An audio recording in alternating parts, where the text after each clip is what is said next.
খুন করায় অপদেবতা, ছিল গোপন লালঘর, ভূত দেখে নবদম্পতি, ভয় ধরাবে অ্যামিটিভিল রহস্য। খুনের পর প্রমাণ লোপাটের জন্য বন্দুক ফেলে দেন রোনাল্ড।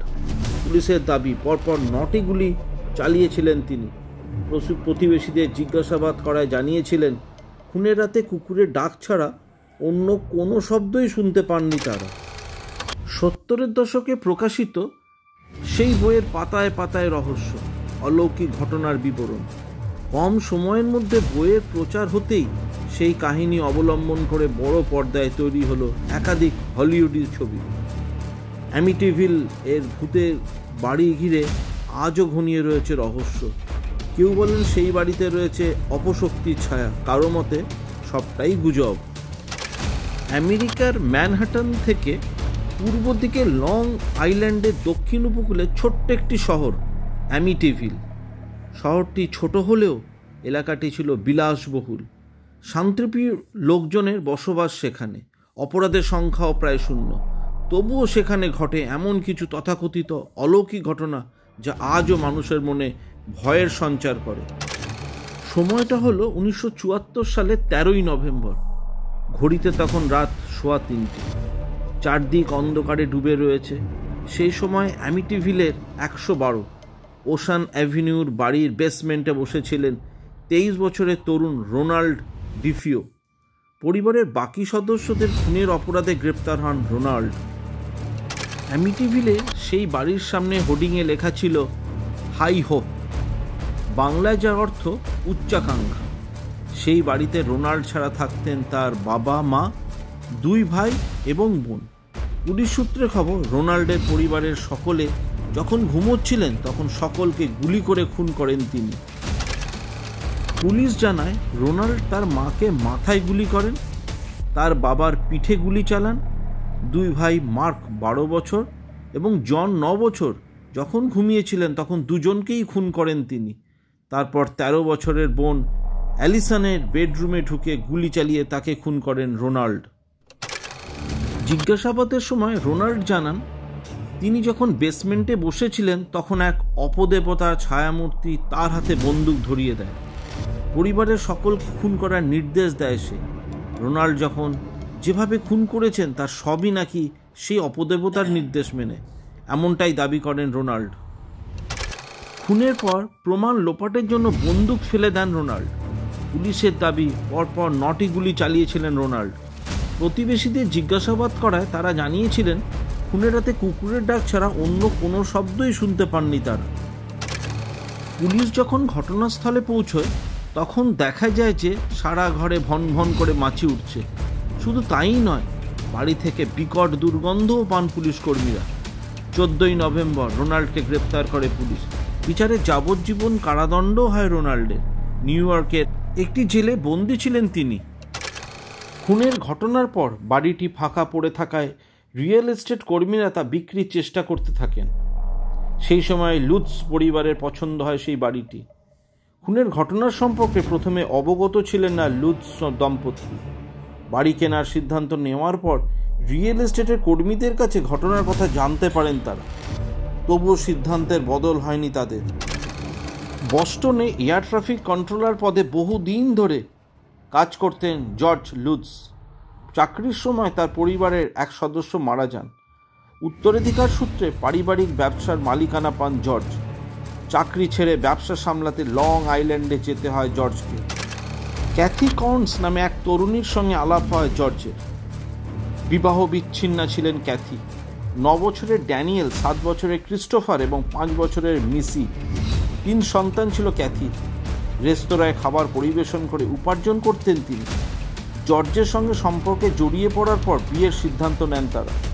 চাকরি ছেড়ে 3 সন্তানকে নিয়ে জর্জের সঙ্গে লং আইল্যান্ডে চলে আসেন ক্যাথি। বিয়ের পর নতুন জীবন শুরু করতে চেয়েছিলেন জর্জ এবং ক্যাথি, তাই নতুন বাড়ি কেনেন তারা।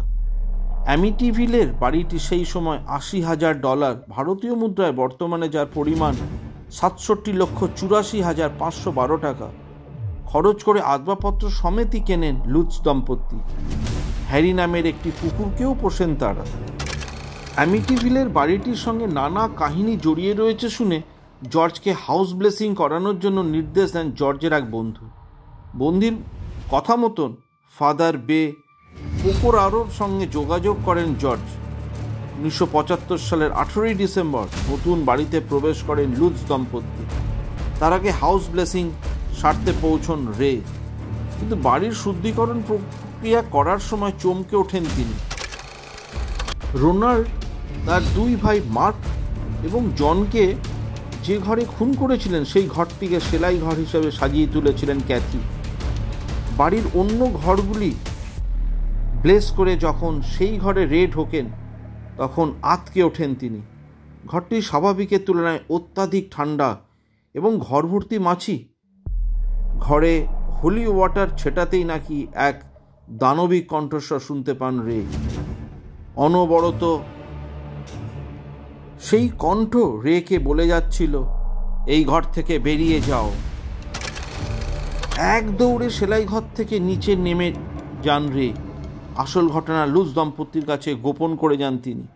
শুধু নির্দেশ দেন সেই ঘরে যেন কেউ ভুল করেও রাত না কাটায়।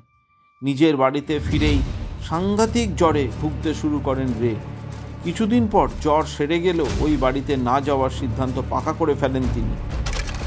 গৃহপ্রবেশের পর 3 দিন কেটে যায়। 3 দিনই অস্বাভাবিকভাবে মাঝরাতে ঘুম ভেঙে যেত জর্জের। রোজই ঘুম থেকে উঠে ঘড়িতে দেখতেন 3:15 বাজছে। নতুন বাড়িতে যাওয়ার পর দুঃস্বপ্নও দেখতে শুরু করেন ক্যাথি। যেন রোনাল্ডের খুন করার ঘটনা পুঙ্খানুপুঙ্খানু দেখতে পাচ্ছেন তিনি। জর্জ এবং ক্যাথির সম্পর্কও খারাপ হতে শুরু করে। 3 সন্তানের প্রতিও অধিকাংশ সময় রেগে থাকতেন তারা। নিজেদের মধ্যে অকারণে অশান্তি তো হতোই, এমনকি সন্তানদের ভয় দেখানোর জন্য মাঝে মধ্যে মারধরও করতেন তারা। 22 ডিসেম্বরের ঘটনা। বাচ্চাদের জন্য দুপুরের খাবার রান্না করছিলেন ক্যাথি। হঠাৎ ড্যানিয়েল এবং ক্রিস্টোফার চিৎকার করে ওঠে। তাদের চিৎকার শুনে ঘরে ছুটে যান ক্যাথি। গিয়ে দেখেন তাদের বাড়ির সমস্ত শৌচালয় থেকে কালো রঙের আঠালো তরল গড়িয়ে পড়ছে। সেলাই ঘরে গিয়ে দেখেন প্রচুর মাছি উড়ে বেড়াচ্ছে। এই ঘটনার পর ভয়ে ভয়ে দিন কাটতে থাকে লুজ পরিবারে। এমন অপ্রাকৃতিক ঘটনা ঘটলেও তার মধ্যে নতুন বাড়িতে বড়দিন উদযাপন করেছিলেন লুজ দম্পতি। কিন্তু সে রাতেও 3:15 সময় ঘুম ভেঙে যায় জর্জের। ঘুম থেকে উঠে তিনি দেখেন বাড়ির বাইরে বোট হাউসের দরজা খোলা। বাড়িতে কেউ ঢুকে পড়েছে কি না তা দেখতে বাইরে যান তিনি। বাইরে দাঁড়িয়ে অন্দরমহলের দিকে তাকাতেই পিলে চমকে ওঠে জর্জের। তিনি দেখেন মিসির ঘরের জানলার সামনে এক ছায়ামূর্তি, কিন্তু তা মানুষের ছায়া নয়। ছায়ামূর্তি দেখে সঙ্গে সঙ্গে মিসির ঘরে ছুটে যান জর্জ, কিন্তু ঘর খুলে দেখেন সব স্বাভাবিক রয়েছে। মিসিও নিশ্চিন্তে ঘুমোচ্ছে। পরদিন সকালে মিসি যখন খেলায় ব্যস্ত তখন তার ঘর থেকে দুজনের কথোপকথন শুনতে পান ক্যাথি। সঙ্গে সঙ্গে মিসির ঘরে যান তিনি। মিসির ঘরে গিয়ে তিনি দেখেন ঘরে রাখা আরাম কেদারা দুলছে এবং তার দিকে তাকিয়ে অনর্গল কথা বলে যাচ্ছে মিসি। মিসি তার মাকে জানায় জোডি নামে এক নতুন বন্ধু হয়েছে তার। তাকে দেখতে অনেকটা সিংওয়ালা শূকরের মতো, চেহারা বিশাল তার। তবে জোডিকে দেখে ভয় পায় না মিসি, বরং খেলার সঙ্গী পেয়ে সে ভারী খুশি। 27 ডিসেম্বর রাত 3:15 সময় বিকট শব্দ শুনে ঘুম ভাঙে জর্জের, কিন্তু ক্যাথি তখন ঘুমিয়ে রয়েছে। তাদের পোষ্য হ্যারিও তখন ঘুমন্ত। মনের ভুল ভেবে আবার ঘুমিয়ে পড়েন জর্জ। পরের দিন বাড়ির বেসমেন্টে একটি গোপন ঘরের সন্ধান পান ক্যাথি। বইয়ের তাক সরাতেই দেওয়ালে লাল রং করা ঘরটি খুঁজে পান তিনি। ঘর থেকে বার হচ্ছে দুর্গন্ধ। শুধু তাই নয়, গোপন ঘরের সন্ধান পেয়ে উপরে উঠে আসতেই ক্যাথি দেখেন হলঘরটির সবুজ রঙের আঠালো পদার্থ ভরে গিয়েছে। সমস্ত দরজা থেকেও গড়িয়ে পড়তে থাকে সেই তরল। 1976 সালের 14 জানুয়ারি জর্জ এবং ক্যাথি বারবার ফাদার রের সঙ্গে যোগাযোগের চেষ্টা করেও ব্যর্থ হন। তাই নিজেরাই হাউস ব্লেসিংয়ের সিদ্ধান্ত নেন। বন্ধুর নির্দেশ অনুযায়ী হাতে বাইবেল, হোলি ওয়াটার এবং ক্রস নিয়ে বাড়ির শুদ্ধিকরণ করতে শুরু করেন তারা। ব্লেস করার সময় হঠাৎ এক দানবিক কণ্ঠ শুনতে পেয়ে কেঁপে ওঠেন জর্জ এবং ক্যাথি। কে যেন ভারী গলায় বলে ওঠেন, তোমরা কি থামবে? ভয়ে ভয়ে সেদিন কাটান জর্জ এবং ক্যাথি। 15 জানুয়ারি ঘড়িতে তখন 3:15। মাঝরাতে আবার ঘুম ভেঙে যায় জর্জে। ঘুম ভাঙার পর তিনি লক্ষ্য করেন হাত পা কিছুই নাড়াতে পারছেন না তিনি, সব যেন অবশ হয়ে গিয়েছে। পাশ ফিরে দেখেন বিছানায় ক্যাথিও শুয়ে নেই। বিছানা থেকে শূন্যে উড়ে যাওয়া ভেসে যাচ্ছেন ক্যাথি। এমনকি ঘরের বাইরের কাউকে হাঁটাচলা করতে দেখেন জর্জ। কোনোভাবে ক্যাথিকে টেনে বিছানায় নামান জর্জ। ক্যাথি ভয় পেয়ে চমকে ওঠেন। তিনি নিজেকেই বিকট চেহারায় আয়নায় দেখতে পান। চোখ মুখ কুঁচকে গিয়েছে তার, কপাল কেটে রক্ত গড়িয়ে পড়ছে। নিজের প্রতিচ্ছবি দেখে ভয় পেয়ে যান তিনি। পাশের ঘর থেকে চিৎকার করে ওঠে ক্যাথির দুই পুত্র। তাদের বিছনা শূন্যে ভাসছে। পোষ্য হ্যারিও চিৎকার করে ঘর মোড় দৌড়ে বেড়াচ্ছে। হঠাৎ করেই যেন সব কিছু নিমেষের মধ্যে থেমে যায়, শান্ত হয়ে যায় সব। ভয় পেয়ে বাড়ির বাইরে বেরিয়ে যান সকলে। কোনো রকমে ব্যাগপত্র গুছিয়ে ক্যাথির মায়ের বাড়ি চলে যাওয়ার সিদ্ধান্ত নেন তারা। জর্জ এক পুরনো সাক্ষাৎকারে জানিয়েছিলেন, তারা যখন গাড়িতে চেপে রওনা দিচ্ছিলেন তখন যেন গাড়ির বাইরে কেউ জোরে জোরে ধাক্কা দিচ্ছিল। 28 দিন পর অ্যামিটিভিলের বাড়িতে থাকার পর বেরিয়ে যান তারা। একাধিক প্যারাসাইকোলজিস্টের সঙ্গে যোগাযোগ করেন জর্জ। এমনকি স্থানীয় এক চ্যানেলে সাক্ষাৎকারও দেন লুজ দম্পতি। লুজ দম্পতির সাক্ষাৎকার দেওয়ার পর তাদের সঙ্গে যোগাযোগ করেন এক সাংবাদিক। এড এবং লরেন ওয়ারেন নামে দুই জনপ্রিয় ডেমোনোলজিস্ট, দানবতত্ত্ববিদ তথা অতি প্রাকৃতিক বিষয় অনুসন্ধানকারী, এর সঙ্গে পরিচয় করিয়ে দেন তিনি। 1976 সালের 24শে জানুয়ারি ওয়ারেন দম্পতি জর্জের সঙ্গে যোগাযোগ করেন। অ্যামিটিভিলের সেই বাড়িতে ঢুকে অসুস্থ বোধ করতে শুরু করেন লরেন। ওয়ারেন দম্পতি এক রেডিও শোয়ে জানিয়েছিলেন অ্যামিটিভিলের বাড়িতে অপশক্তির উপস্থিতি টের পেয়েছিলেন তারা। শত চেষ্টা করেও সেই অপশক্তির সঙ্গে লড়তে পারেননি। তাই জর্জ এবং ক্যাথিকে সেই বাড়ি ছাড়ার নির্দেশ দিয়েছিলেন তারা।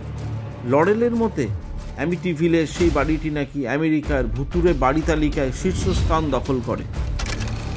1977 সালে আমেরিকার লেখক জে অ্যানসন অ্যামিটিভিলের কাহিনীর উপরে একটি বই লেখেন। বইটি ব্যাপক বিক্রি হয়। সেই কাহিনীর উপরে ভিত্তি করে 1979 সালে তৈরি হয় একটি হলিউডি ছবি। কম বাজেটে ছবিটি বক্স অফিসে দারুণ ব্যবসা করে। রাতারাতি জনপ্রিয়তা পেয়ে যায় লুজ দম্পতি। অ্যামিটিভিলের ঘটনার উপরে তারপর একাধিক বই লেখা হয়েছে। বড় পর্দায় তৈরি হয়েছে বহু ছবিও। সেই বাড়িটিও পরিণত হয়েছে পর্যটনস্থলে। দূর দূরান্ত থেকে সেই ভূতের বাড়ি দেখতে লোকে আসতেই থাকতেন। কেউ ভূতের অস্তিত্বে বিশ্বাস করতেন, কেউ আবার গুজব বলে উড়িয়ে দিতেন। রোনাল্ডের অ্যাটর্নি উইলিয়াম ওয়েভার এই ঘটনার তীব্র সমালোচনা করেছিলেন। কাহিনীর সত্যতা যাচাই করার জন্য জর্জ এবং ক্যাথির পলিগ্রাফ টেস্টও করা হয়। পরীক্ষা করে দেখা যায় তারা সব সত্যিই বলেছেন। 1980 সালে লন্ডনে চলে যান তারা, তবে তাদের সংসার দীর্ঘস্থায়ী হয়নি। বিবাহ বিচ্ছেদ হয়ে যায় জর্জ এবং ক্যাথির, তবে তাদের মধ্যে বন্ধুত্ব বজায় ছিল। 2021 সালের মার্চ মাসে জেলবন্দি থাকা অবস্থায় মৃত্যু হয় রোনাল্ডের। স্থানীয় সংবাদ মাধ্যম সূত্রের খবর, 1977 সালে অ্যামিটিভিলের বাড়িটি কেনেন জেমস ক্রোমার্টি। স্ত্রী বারবারাকে নিয়ে সেই বাড়িতে 10 বছর ছিলেন তিনি, কিন্তু কোনোদিনও কোনো অদ্ভুত কাণ্ড ঘটতে দেখেননি তিনি। তারপর বহুবার সেই বাড়ির মালিকানা বদল হয়েছে। কেউ কোনো অলৌকিক ঘটনার উল্লেখ করেননি, বরং এই ঘটনায় প্রতিবেশীরা বিরক্ত হন। ভুতুরে বাড়ি হিসাবে রটনা ছড়িয়ে যাওয়ার ফলে তাদের এলাকায় শান্তি নষ্ট হচ্ছে বলে দাবি করেন তারা। পর্যটকদের অকারণ ভিড়ে বিব্রত বোধ করেন তারা। তবে আজও অ্যামিটিভিলের রহস্য সেখানে টেনে নিয়ে যায় অনেক কৌতূহলীদের। আজকের ভিডিও এখানেই শেষ করব, খুব বেশি আর দীর্ঘায়িত করব না। যদি অ্যামিটিভিলের এই ঘটনা আপনাদের ভালো লেগে থাকে তাহলে অবশ্যই চ্যানেলটিকে আপনারা সাবস্ক্রাইব করে দেবেন। সঙ্গে থাকুন, দেখতে থাকুন ইউটিউব চ্যানেল খবরের হাট। আর কোনো মন্তব্য থাকলে অবশ্যই কমেন্টসে লিখে দেবেন।